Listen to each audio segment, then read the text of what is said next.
Assalamualaikum warahmatullahi wabarakatuh. Selamat siang. Perkenalkan, nama saya Alif Al-Amr Nasution dengan NIM 220530003 dari Prodi Pendidikan Ekonomi angkatan tahun 2022 Fakultas Ekonomi Universitas Negeri Padang.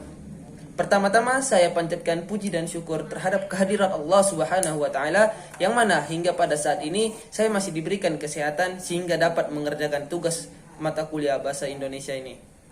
Salawat beringkaikan salam tak lupa kita panjatkan kepada Nabi besar Muhammad sallallahu alaihi wasallam. Nah, di sini saya akan membahas tentang artikel ilmiah. Sebelumnya saya mengucapkan terima kasih kepada dosen pengampu mata kuliah bahasa Indonesia yaitu Bapak dosen Muhammad Ade Shum M.Hum.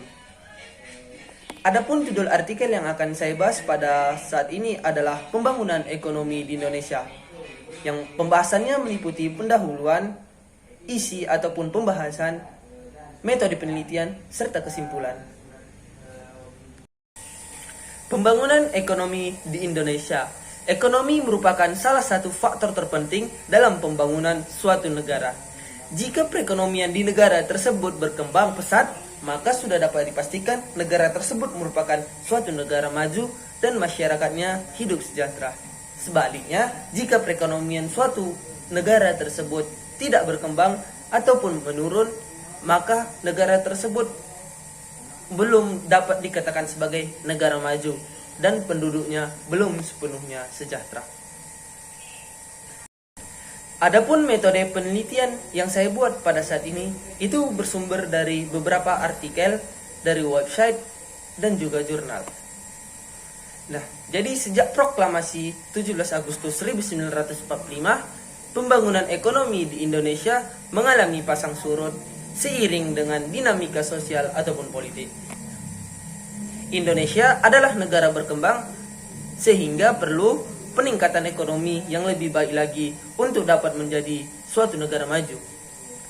Pembangunan ekonomi adalah suatu proses multidimensional yang mencakup berbagai perubahan mendasar atas struktur sosial.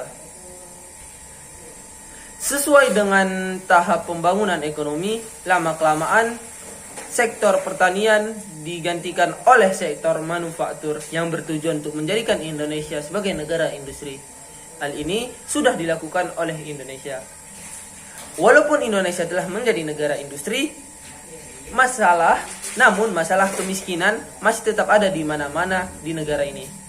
Nah, faktor-faktor yang menyebabkan pembangunan ekonomi di Indonesia masih tergolong menjadi negara berkembang itu adalah pengangguran. Pengangguran di Indonesia menjadi salah satu faktor terbesar dalam perekonomian di Indonesia ini. Lalu korupsi, kolusi, dan nepotisme dalam perekonomian ataupun sering disebut dengan KKN. Kesenjangan yang terjadi dalam perekonomian Indonesia ini sudah tidak menjadi hal yang asing bagi berbagai cara dilakukan oleh oknum-oknum yang tidak bertanggung jawab. Bahkan suatu pejabat di negara kita ini masih sering melakukan praktik yang namanya korupsi.